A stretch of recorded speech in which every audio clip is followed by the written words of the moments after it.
Assalamualaikum warahmatullahi wabarakatuh. Salam Om Swastiastu, Namo Buddhaya, salam kebajikan. Di sini kami dari kelompok 4 akuntansi 2023C ingin mempresentasikan dengan judul materi perumusan teori akuntansi dengan pendekatan tradisional. Next slide.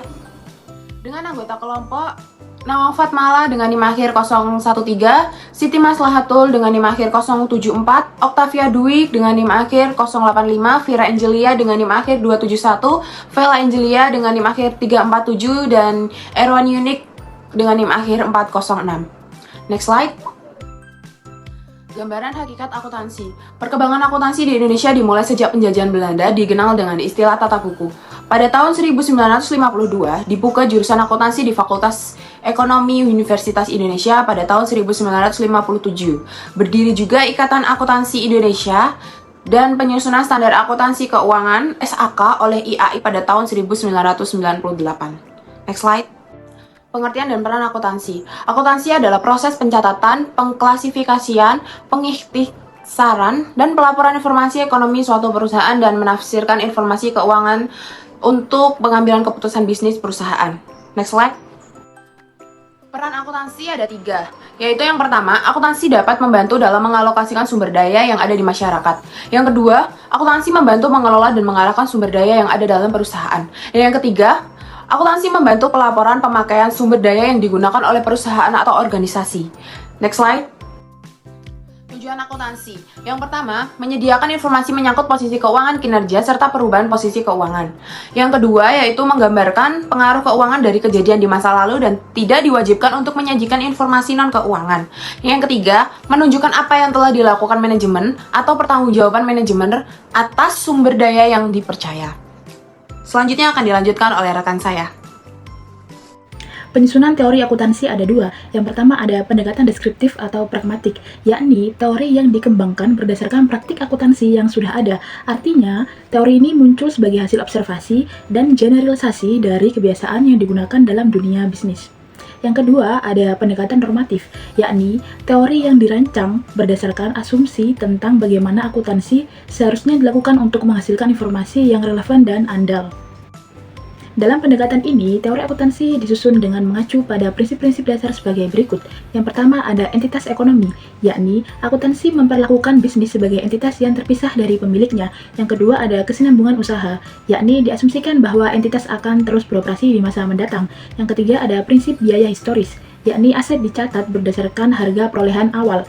Yang keempat ada konservatisme, atau dalam menghadapi ketidakpastian, akuntansi lebih cenderung mencatat potensi kerugian dibandingkan keuntungan. Yang terakhir yakni objektivitas, yakni laporan keuangan harus berbasis data yang dapat diverifikasi. Selanjutnya yaitu verifikasi teori akuntansi dalam pendekatan tradisional. Dalam pendekatan tradisional, verifikasi teori akuntansi lebih bersifat empiris dan praktis. Ada beberapa cara utama untuk melakukan verifikasi. Yang pertama ada praktik yang berulang. Teori dianggap valid jika telah digunakan secara luas dan menghasilkan informasi yang berguna bagi pengguna laporan keuangan. Yang kedua, kepatuhan kepada prinsip akuntansi berterima umum atau GAAP atau PSAK. Jika teori sesuai dengan standar akuntansi yang berlaku, maka dianggap sah. Yang ketiga, pengujian empiris, yakni teori dapat diverifikasi dengan melihat apakah prinsip-prinsip akuntansi tersebut menghasilkan informasi yang relevan dan dapat diandalkan dalam praktik bisnis. Yang terakhir ada dukungan regulasi dan otoritas. Teori akuntansi diterima oleh lembaga standar seperti FASB atau Financial Accounting Standard Board atau IAI, Ikatan Akuntansi Indonesia, memiliki legitimasi lebih kuat. Baik, untuk selanjutnya yaitu mengenai hakikat teori akuntansi. Untuk pengertian teori akuntansi sendiri merupakan kerangka konseptual yang menjadi landasan dalam menjalankan praktik akuntansi. Kemudian selanjutnya yaitu tujuan teori akuntansi. Tujuan teori akuntansi sendiri adalah untuk memberikan seperangkat prinsip logis yang saling berkaitan, yang membentuk kerangka acuan umum bagi penelitian dan pengembangan praktek akuntansi yang sehat. Selanjutnya yaitu elemen struktur teori akuntansi. Struktur teori akuntansi terdiri dari beberapa elemen sebagai berikut. 1. Suatu pernyataan mengenai tujuan dari laporan keuangan. 2. Suatu pernyataan dari dalil-dalil dan juga konsep teoretis dari akuntansi yang terkait dengan asumsi-asumsi lingkungan dan juga hakikat unit akuntansi. Dalil dan konsep teoritis ini diturunkan dari pernyataan tujuan. Kemudian yang ketiga, suatu pernyataan mengenai prinsip-prinsip akuntansi dasar berdasarkan dalil-dalil maupun konsep teoritis. Yang keempat yaitu kelompok teknik akuntansi yang diturunkan dari prinsip-prinsip akuntansi. Oke, selanjutnya tingkatan teori akuntansi.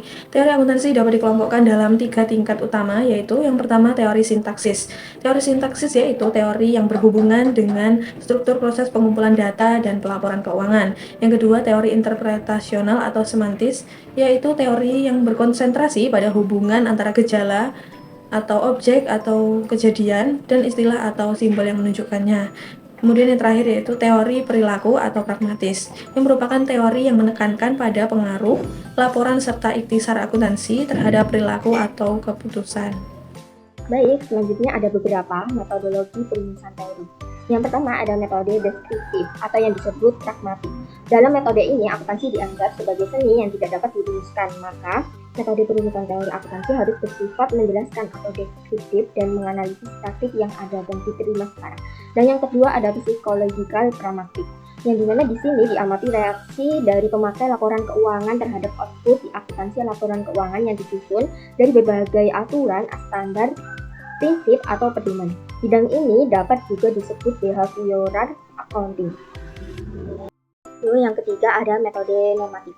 Di sini akuntansi dianggap sebagai norma peraturan yang harus diikuti tidak peduli apakah berlaku atau dipraktikkan sekarang atau tidak. Dan keempat ada metode positif.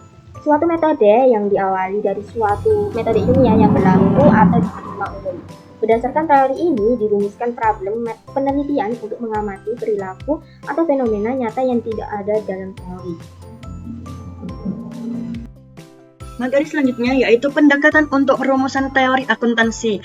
Belkawi merumuskan berbagai pendekatan dalam perumusan teori akuntansi sebagai berikut. Yang pertama yaitu pendekatan non-teoritis. Pendekatan non-teoritis adalah suatu pendekatan pragmatis atau praktis dan pendekatan kekuasaan. Pendekatan non-teoritis meliputi pertama yaitu pendekatan pragmatis, yang kedua yaitu pendekatan otoritas. Lalu ada dua pendekatan teoritis, yaitu terbagi menjadi dua. Yang pertama pendekatan deduktif, yang kedua yaitu pendekatan induktif. Lalu yang ada pendekatan ketiga yaitu pendekatan etis. Pendekatan etis dalam perumusan teori akuntansi harus ditekankan pada konsep kewajaran, kejujuran, keadilan, dan kebenaran. Keempat ada pendekatan sosiologis.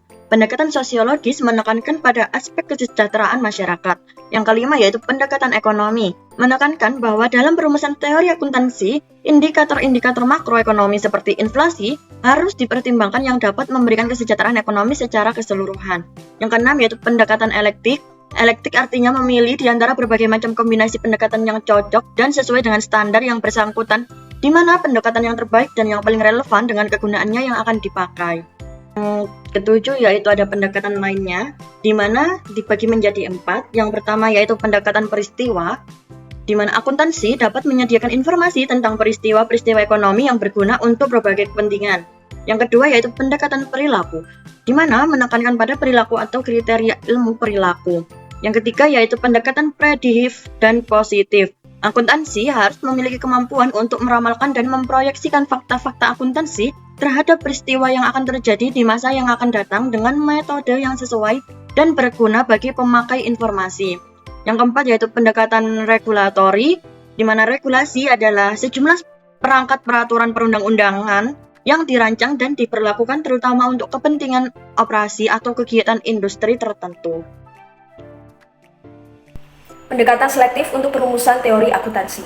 Pendekatan selektif untuk perumusan teori akuntansi adalah pendekatan yang mengombinasikan berbagai pendekatan lainnya. Pendekatan ini muncul sebagai akibat dari upaya oleh individu, profesional, dan organisasi pemerintahan untuk berpartisipasi dalam pematangan konsep dan prinsip dalam akuntansi. Kombinasi pendekatan, yaitu pendekatan selektif tidak terpaku pada satu pendekatan saja, melainkan menggabungkan berbagai pendekatan yang ada. Lalu yang kedua, fokus pada pendekatan baru. Pendekatan selektif memberikan perhatian pada pendekatan baru yang sedang diperdebatkan dalam literatur, seperti pendekatan peraturan, pendekatan perilaku, serta pendekatan kejadian, prediksi, dan positif. Lalu yang ketiga, dominasi dalam perumusan teori akuntansi. Secara umum, perumusan teori akuntansi dan pengembangan prinsip-prinsip akuntansi telah mengikuti pendekatan selektif.